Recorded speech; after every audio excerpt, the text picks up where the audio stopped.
Assalamualaikum warahmatullahi wabarakatuh. Halo semuanya, kenalin nama aku Iman Sajidah. Di video kali ini aku bakal ngejelasin kalian tentang komponen hardware pada komputer dan juga akses internet pada komputer.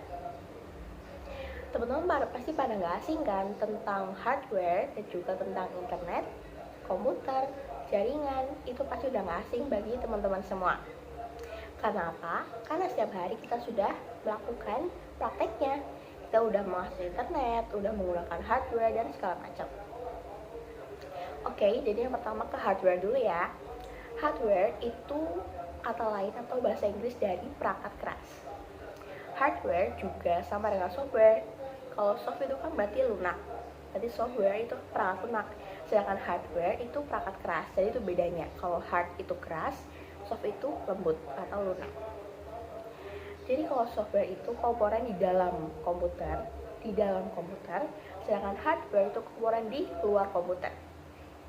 Tapi kedua-duanya juga sama-sama bekerja untuk meningkatkan kinerja komputer yang kalian punya. Nah, apa aja sih komponen hardware yang ada pada komputer?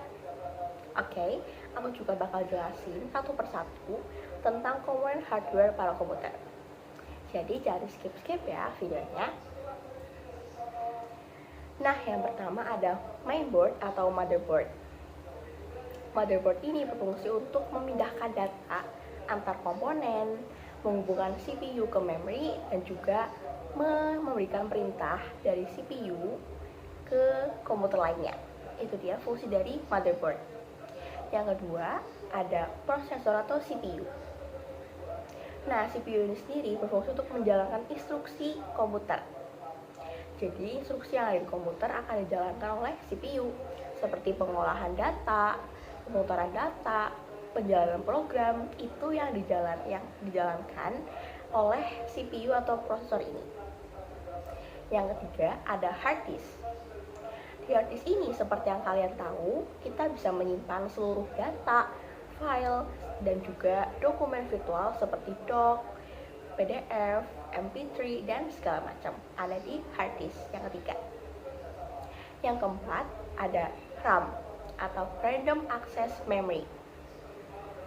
Nah, RAM ini berfungsi untuk mempercepat pemutaran data pada laptop kalian atau komputer kalian.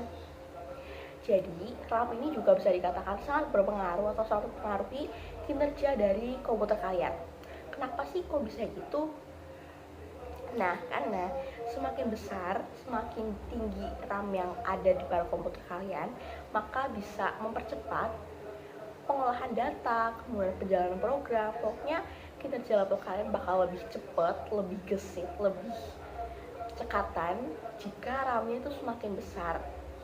Dan juga sebaliknya, kalau RAM-nya makin kecil, maka penurunan kualitas kinerja komputer Anda juga berpengaruh ya, akan menurun. Jadi semakin besar RAM-nya, maka semakin cepat pemutaran data pada komputer Anda. Kemudian yang kelima, itu ada optical drive, dan juga yang keenam ada floppy disk. Nah, floppy disk ini sama seperti hard disk, yaitu untuk menyimpan dokumen yang kalian punya, menyimpan memory. Tetapi, tapinya ya, kalau di floppy disk ini maksimumnya hanya 1,44 MB. Selebihnya nggak bisa ditampung di floppy disk ya. Oke, jadi itu dia beberapa komponen hardware yang bisa aku jelasin di video kali ini. Jadi yang pertama ada apa aja? Ada mainboard atau motherboard, kemudian ada RAM atau random access memory, CPU atau prosesor, dan juga hard disk, optical drive, dan juga floppy disk. Itu dia keenam-enamnya. Gampang diingat-ingat karena itu juga sehari-hari kita sudah sering menjumpai di komputer dan juga segala macam. Oke, jadi masalah hardware udah kelar ya. Kita akan next ke jaringan akses internet komputer. Ya. Jadi kita juga sehari-hari sudah mengakses internet pada komputer kalian. Jadi udah nggak asing lagi dong dalam istilah internet, kemudian aksesnya. Tapi yang jadi masalah itu kita sama sekali nggak tahu kok bisa internet itu bisa diakses pada komputer. Kok bisa ya ada internet di dunia ini? Dari mana sih asalnya? Nah, itu dia yang harus kita cari tahu dan kita harus pahami bersama-sama.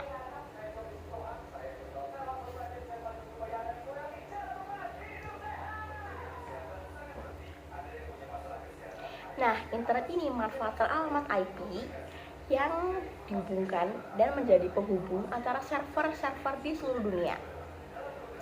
Kita kan udah pernah menjalankan internet, udah pernah pakai. Internet kita kan ada yang cepet banget, ada yang lambat banget. Nah, semakin cepat internet ini didukung karena satelit, pemancaran satelit oleh gelombang di seluruh dunia. Jadi semakin cepat internet kita, maka pemancaran satelit gelombangnya lagi bagus ke seluruh dunia. Gitu.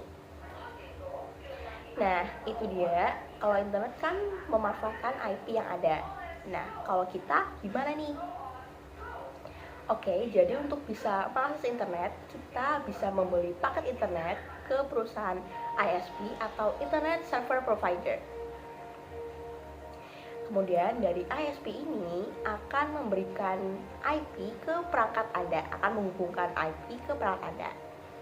Setelah itu akan dikonfigurasi atau disetting sehingga perangkat Anda dapat terhubung ke server ISP.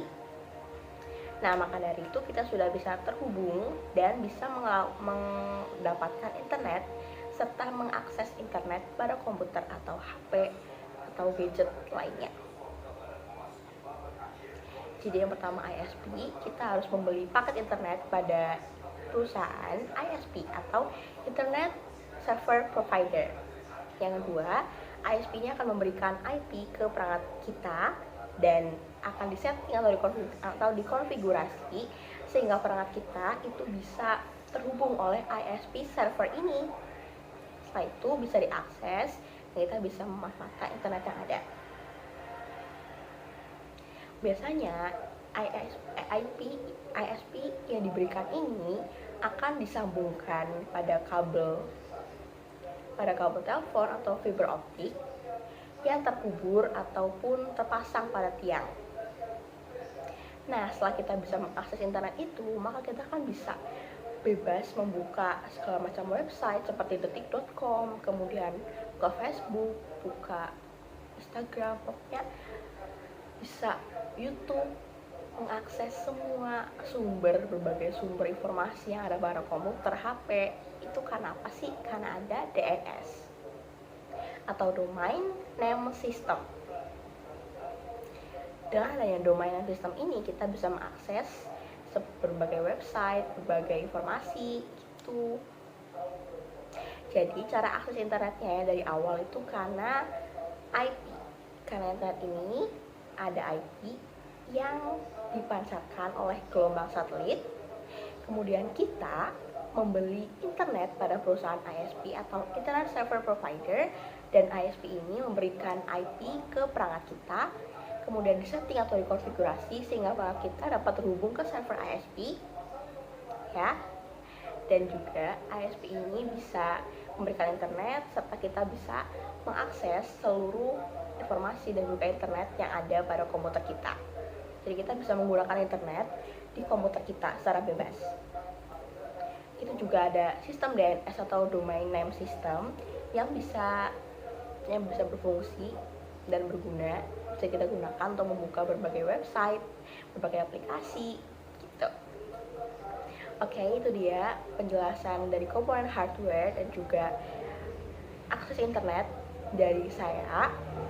Apabila kurang dipahami, saya minta maaf dan juga terima kasih.